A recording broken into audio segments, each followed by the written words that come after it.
ሶስት የዓለማዊነት አይነቶች አሉ ይላሉ። በጣም ስለሚጠቅመን ቀስ ብዬ ልንገራችሁ። አንድ ፕሮፌሰር ነው እነዚህ ነጥቦች ያስቀመጠው።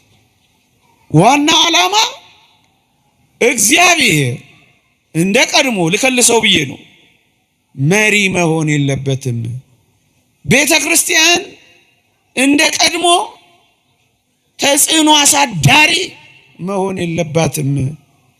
ማን ነው እግዚአብሔር? who is God after all? ለመሆኑ እግዚአብሔር ማን? አናውቀው። ቤተ ክርስቲያንስ ማን ፈቅዶላት ነው የምትመራው? ማን ፈቅዶላት ነው በሰው ህይወት ውስጥ ተጽዕኖ የምታሳድረው? ማን ናት እሷ? ስለዚህ የዓለማዊነት ዘመቻ ምን አደረገ ካላችሁ ወይ ፈጠን ብዬ ጥቂት ነገሮችን ላንሳላችሁ። አንደኛ ማህበራዊ ዓለማዊነት ይሉታል እነሱ። ማህበራዊ ዓለማዊነት ይሉታል እነሱ። ሶሻል ሴኩላሪዝም የሚሉት ነው። ሁለተኛው ግለሰባዊ ዓለማዊነት ይሉታል። ሶስተኛው የሃይማኖት ተቋማት ዓለማዊነት ይሉታል። እነሱን አስረድቼ መፍትሄውን ጠቁሜ አበቃለሁ። ምስጢር፣ ትርጓሜ፣ ወንጌል ተምራችኋል፣ ታውቃላችሁ። እሱን እኔ ማብራራበት አቅም የለኝም። ሊቃውንት እዚህ ሞልተዋችኋል፣ እነ የኔታ አሉላችሁ። እኔ ግን ቢያንስ እችን ጠቁሜ ብሄድ መጨረሻ ላይ ምን ታስተምራለህ ብትሉኝ እችን ትምህርት ባስተምር ነው የምመርጥ።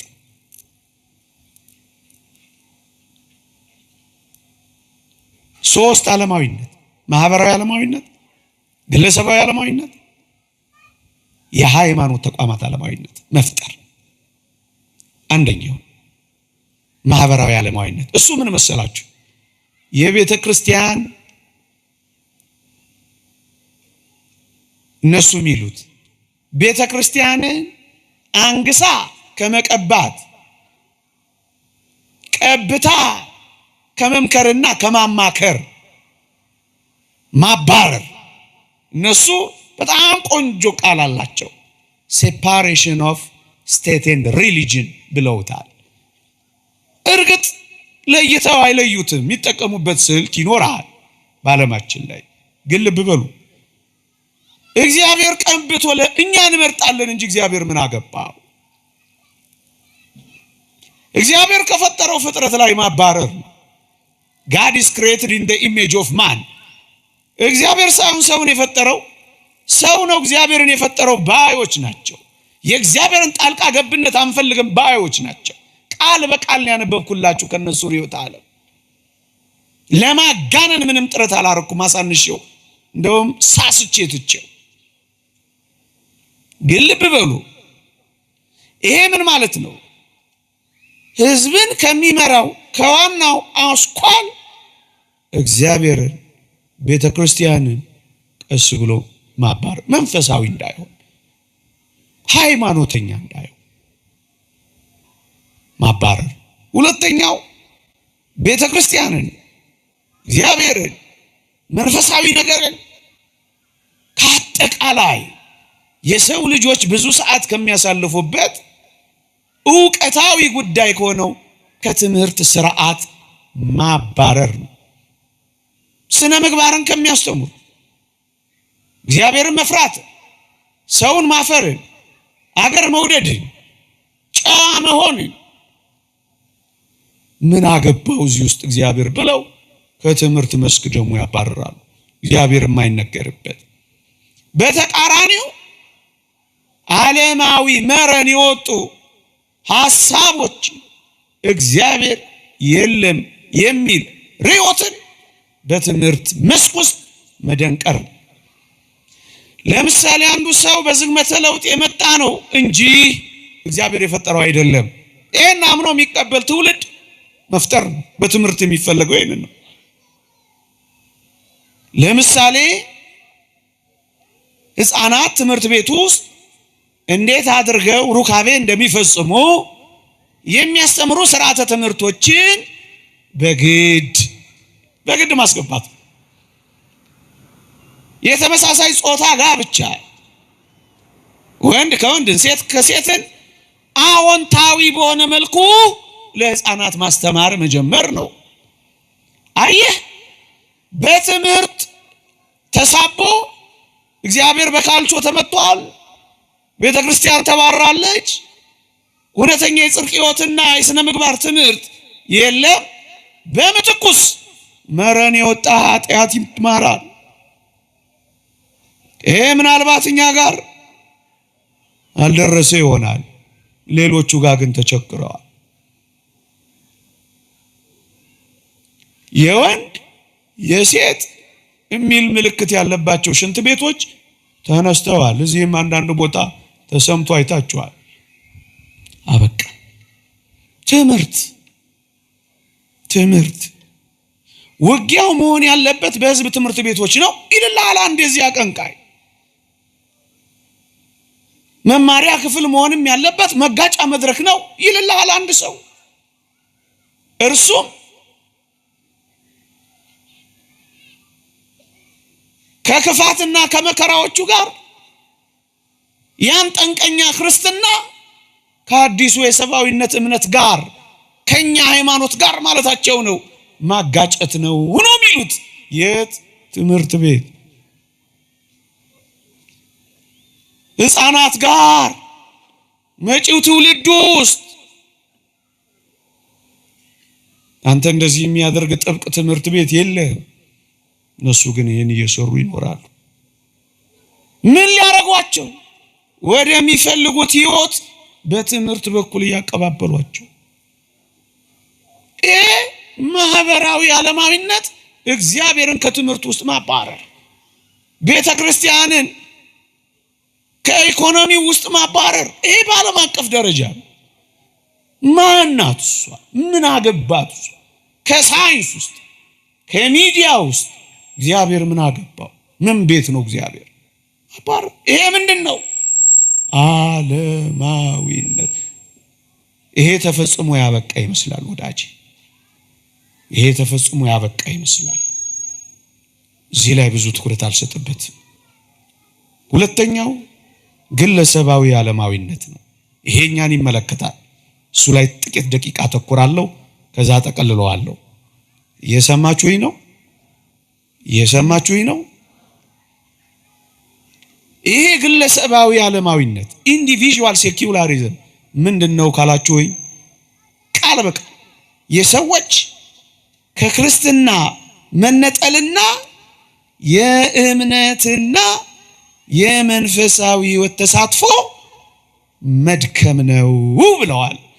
እያንዳንዱን ክርስቲያን ከክርስትና ከቻል መነጠል፣ ካልሆነስ ከሱታፌ መለየት፣ ከተሳትፎ መለየት።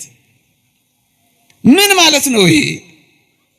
አማኝ ከሚሆን ይልቅ ምክንያታዊ እንዲሆን ማድረግ ራሽናሊስት ይሉታል እነሱ።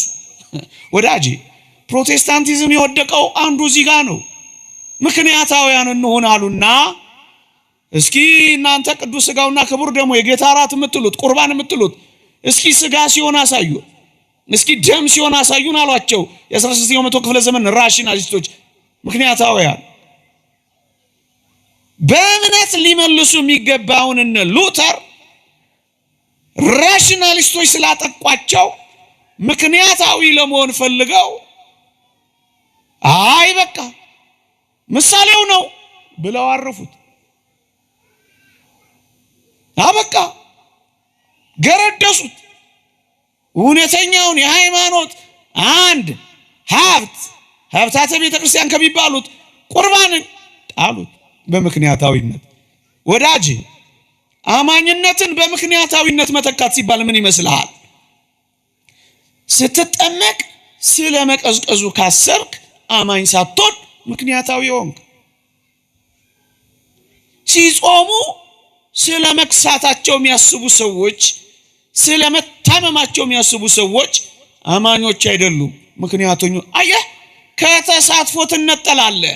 ምክንያተኛ ሆነ ስትመጸውት ስለመቀነሱ፣ ስትሰግድ ስለመድከምህ፣ ሌሊት ስትነሳ እንቅልፍ ስለማጣትህ፣ እዚህ ስትቀመጥ ስለመበረድህ ምክንያታዊ ብቻ ትሆናለህ።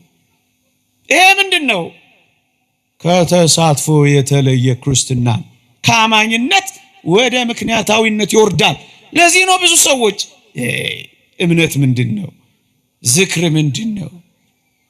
ይኸውላችሁ ቀለል ያደርጉታል። እዚህ ውስጥም ሆነን አንዳንዶች አለ ምክንያታዊ ያለ አገልጋዮችም ሆነ ደግሞ እንደዚህ ተገልጋዮችም ሆነ ሃይማኖተኞች አይደለም ምክንያታዊ። ይሄ ምንድነው? የሰዎች ከክርስትና መነጠልና ከመንፈሳዊ ተሳትፎ መድከም፣ ከቅዱሳት መጻሕፍት መርህ ይልቅ ሳይንስን ማግነን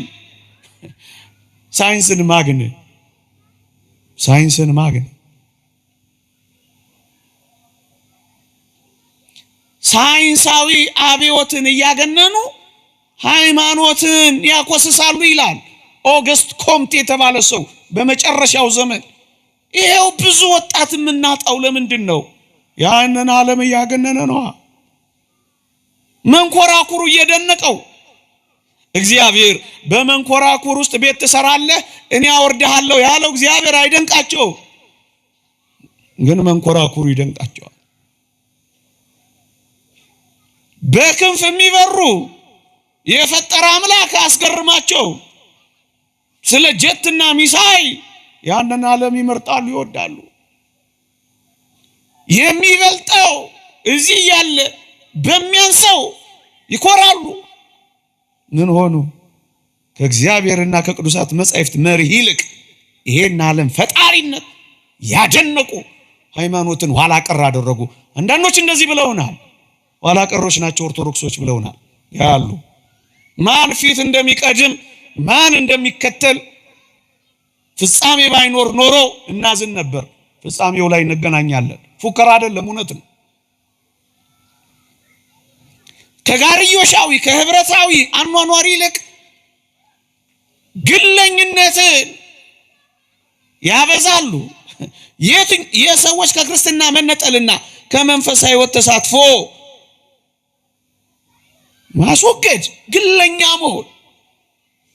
ይኸውላችሁ በጣም የዚህ ሐሳብ ረቂቅ ሐሳብ ሃይማኖተኝነትንና የአምልኮ ተግባራትን ወደ ማድከምና ግለሰባዊ ወደ ማድረግ ነው የሚያሸጋግሩት። ለዚህ እኮ ነው በአንዳንዶች ቤተ እምነት የገሌ ቸርች ግለኛ ይሆናሉ። ግለኛ ሰባኪ፣ ግለኛ አጥማቂ፣ የገሌ ብሔር ሲኖዶስ፣ የነገሌ ቤተ ክርስቲያን ግለኛ ይሆናሉ። ነግሰው መቀመጥ ይፈልጋሉ። ኦርቶዶክሳዊነት ህብረታዊ አንድነት ናት።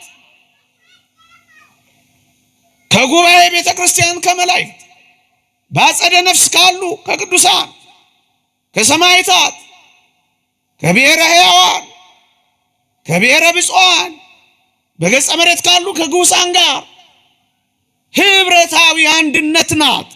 የኔ የሚባል የሌላት እሱ ነው። አሁን አንዱ የተሰበረው ህብረታዊ አንድነታችንን አደከሙ። የተለያየ ስለሆነ ጉልበታችን ደከመ፣ ንግግራችን ተለያየ።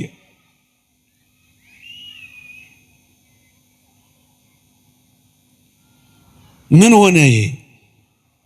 ለሚመጣው ህይወት ከመዘጋጀት ለሚመጣው ህይወት መከራ ከመቀበል ይልቅ ጊዜያዊ ተድላ ደስታን ሃርድ ነው ክርስትና ማለት። መጾምን፣ መጸየፍ፣ መስገድን መመረር። ብዙዎች ከኛ ቤት የሚወጡት ጾም ብለዋል እኮ። የዛሬ ስንት ዓመት የወጡት አዲሶች አስታውሳለሁ። ስማቸውን እንዳልጠራ ብዬ ነው። ብዙ ዓመት የወጡት ዛሬም ጾም ነው፣ ነገም ጾም ነው፣ ሁሌ ጾም ነው። መሯቸው ተድላ ደስታን እንጂ ክርስቶሳዊ መከራን መቀበል አይፈልጉም። ይሄ ምንድነው? አሁን ያልኳችሁ ከክርስትና መነጠል ከመንፈሳዊ ሕይወት ተሳትፎ ማድከም ነው። ይሄ ግለሰብ ሌላ ግለሰብ በሰዎች የቀን ተቀን ሕይወት ውስጥ ፕሮፌን ይሉታል እነሱ ምንም አይነት ጣልቃ እንዳይገባ ሃይማኖት በየቀኑ ሕይወት ውስጥ ሃይማኖት ጣልቃ እንዳይገባ ይልቁንም በተቀደሱ አገልግሎቶች ብቻ ተገድቦ እንዲኖር የት ላይ አውደ ምህረት ላይ ብቻ የት ላይ መቅደስ ውስጥ ብቻ የት ላይ ካህኑ እጆች ላይ ብቻ የሚነገረው ቃል እግዚአብሔር ሲነገር ወደ ቤቱ ይዞ ሄዶ ለውጥ አያመጣም ጣልቃ እንዳይገባ ይልቅስ በተቀደሱ አገልግሎቶች እዛው ብቻ እንዲቀመጥ እዛው አውደ ምህረቱ ላይ ጥሎት ይወርዳል ሰባኪው ተሰባኪውም መድረኩ ላይ እዛው አውደ ምህረቱ ላይ ሌላ ሰው ይሆናል ምን ማለት ነው በቀን ተቀን ሕይወት ውስጥ ምንም አይነት ጣልቃ እንዳይገባ ይልቁንም በተቀደሱ አገልግሎቶች ብቻ እንዲኖር የት መቅደሱ ውስጥ አውደ ምህረቱ ላይ ልብሱ ላይ ሕይወቱ አይኖርም በፈረቃ ነው የሚኖረው ቦታው ቢለያይም ከዓለማዊነት ጋር ብዙ አይለያይም ይሄ የተሰወረ ሌባ እዚህ ያለው እዛ ያለው ደግሞ የተገለጠ ሌባ ነው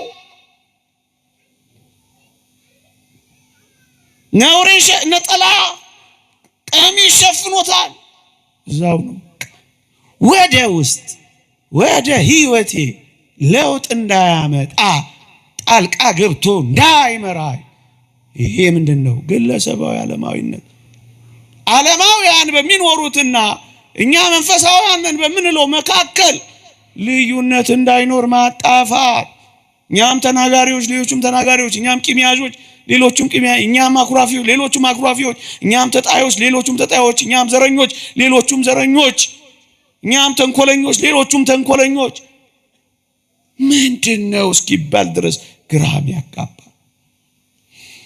ምን ማለት መሰላችሁ በዓል እናከብራለን ግን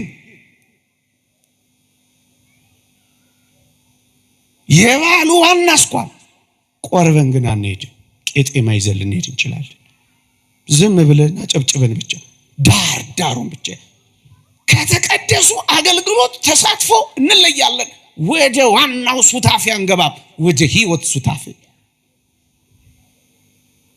የእግዚአብሔርን ቃል እኮ እንሰማለን መስማቱን እንሰማለን ግን ወደ ውስጥ ገብቶ ለውጥ አያመጣም ተናጋሪውም አፍ ላይ ሰሚውም ጆሮ ላይ ትቶት ይሄዳል ቀስ በቀስ ልለወጥ ብሎ አይታገልም መለያው የእግዚአብሔር ነው አኗኗራችን ግን የነጋዴ አይነት ነው አምጣ ነው መመና ሰሞኑን እኮ ሲወቀስ የሰነበተው እዛ ቤተ ምኩራብ ጸሎት ቤት የንግድ ስራ ይሰሩ ይሸቅጡ ነበር የተባለው እዚያኮ ጸሎቱ የሚጸልዩት ብቻ እኮ አይደሉም እዛ ምኩራብ ላይ ያሉት እኮ ብቻ አይደሉ እኛም ጋር እኮ አንዳንዴ ንግድ አለ እዩ ጸሎታችን ስለታችን ለነፍስ ጥቅም ለእግዚአብሔር ፍቅር ሳይሆን ለእድሜ ማርዘሚያ ለጠላት መጉጃ ለሀብትና ንብረት መጠበቂያ ያረግነው ከጸለይ ነው ነጋዴዎች ነው ምን ሆነው የክርስቲያን ዋና ዓላማው ግቡ ከእግዚአብሔር ጋር ተገናኝቶ መኖር ነው ሌላው ግረ መንገድ ነው ይጨመርላችኋል የተባለው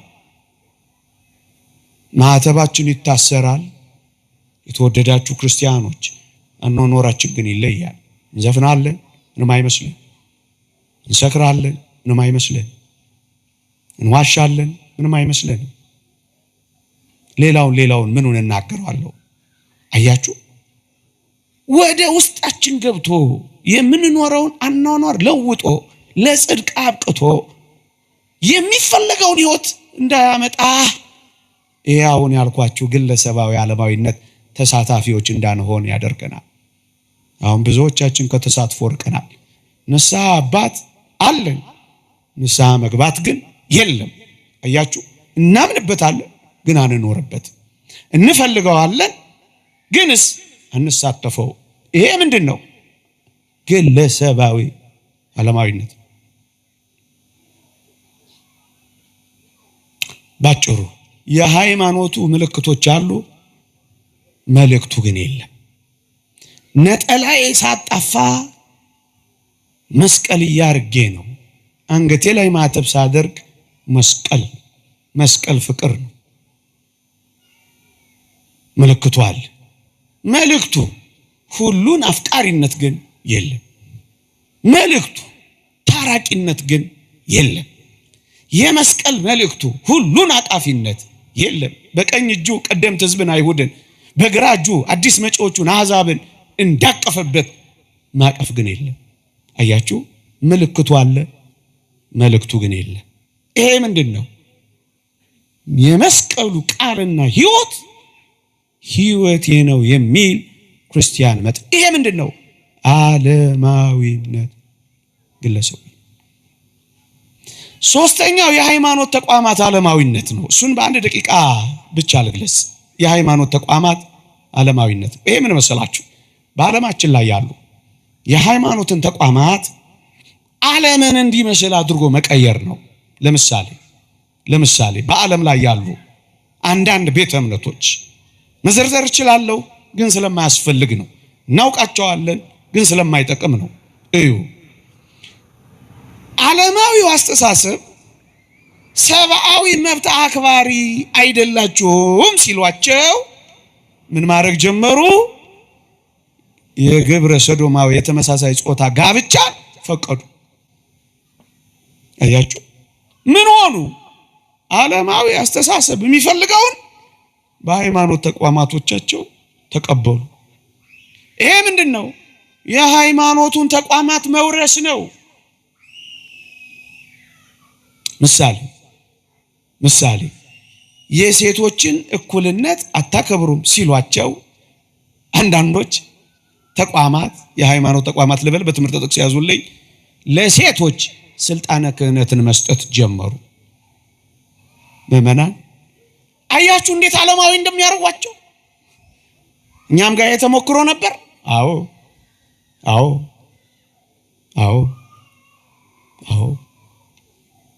አሁንም ይኖራል። ስልቱ ሊቀያየር ይችላል እንጂ ይኖራል። ስለዚህ ምንድነው?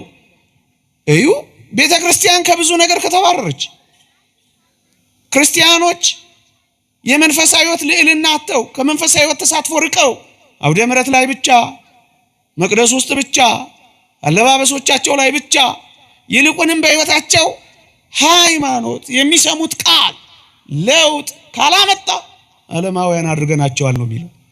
ይመስላሉ፣ ይኑሩ፣ በዓሉን አንከለክላቸው፣ ተጽዕኖ ግን እንዳይፈጥር እንዳይቀይርብን እኛ እንቀይርባቸዋለን። እሱ ነው የሚሉት። ቤተክርስቲያን ምን ታድርግ? እኛ ምን እናድርግ? ከዚህ ለመውጣት ምን እናድርግ? መጀመሪያ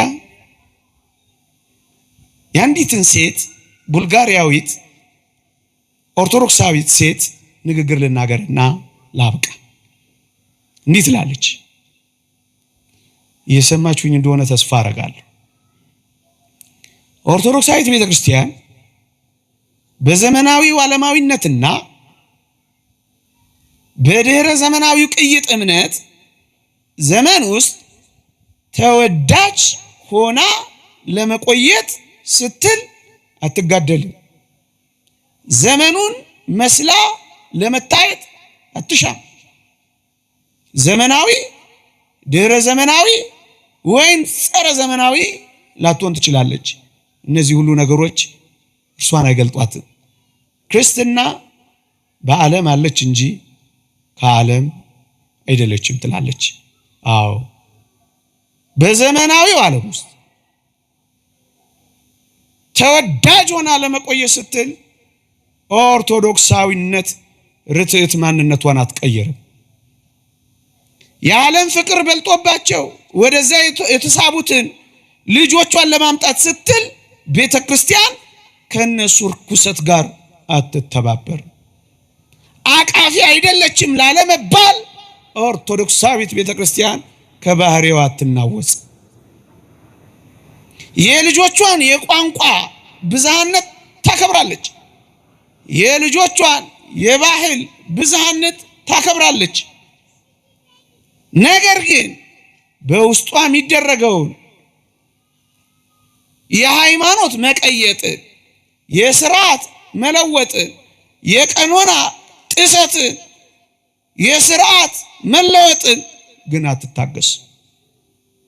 ምክንያቱም ተወዳጅ ሆና ለመቆየት ከዓለም ጋር አትመሳሰል። ክርስትና በዓለም አለች እንጂ ከዓለም አይደለችም። ኦርቶዶክሳዊነት ይችናል። እቺን ኦርቶዶክሳዊነት ዛሬ እንኑራት፣ እንተርጉማት፣ ዳግም እናንቃት፣ እናቅናት። በፊታችን የአዲሱ ዓለም ስርዓት ተግዳሮቶች በፊታችን ቆመዋል። እነዚህን ሁሉ ለማለፍ አንድ ኦርቶዶክሳዊ አንድነትን እናጠናክር።